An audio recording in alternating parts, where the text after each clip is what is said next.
Find the value of x. So we have x power 3 is equal to 36 can be written as 6 power 2. Now we multiply by power of 3 in both sides. So multiply by power of 3, multiply by power of 3.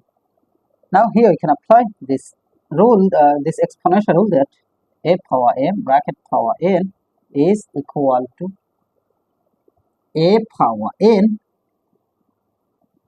then bracket power of m.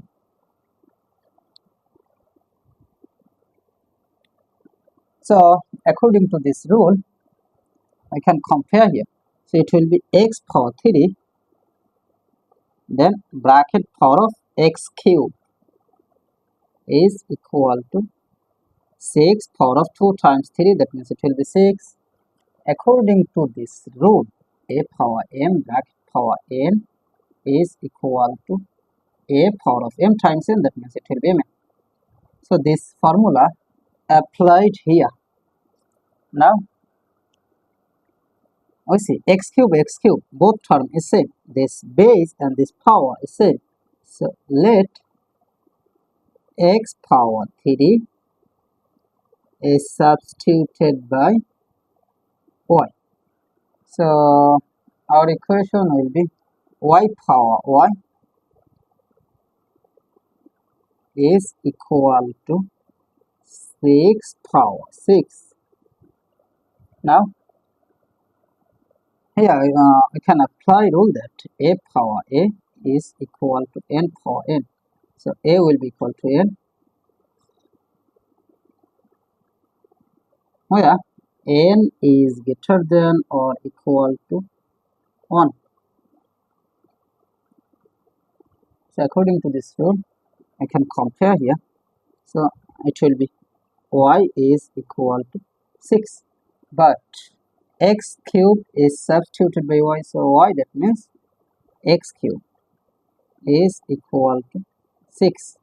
Now we need the value of x, so we apply cube root in both sides. So cube root of x cube is equal to cube root of 6.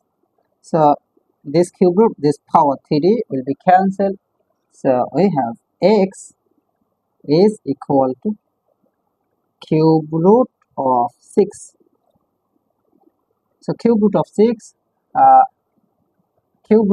this is the value of x. So this is our final answer. How to solve 4 to the power 27 plus 4 to the power 27 is equal to what? At first we take common 4 to the power 27, first bracket start, this divided by this, that means 1, plus this divided by this, that means 1. Now 4 to the power 27 is same as 2 to the power 2 bracket for 27 times 1 plus 1, that means 2. Now 2 to the power 2 times 27 is same as 50, 2 times 27, that means 54 times 2 is same as 2 to the power 1. Now we see that 2 same base but different power, so we can write here 2 to the power 54 plus 1, that means 55. So 2 to the power 55 is the correct answer.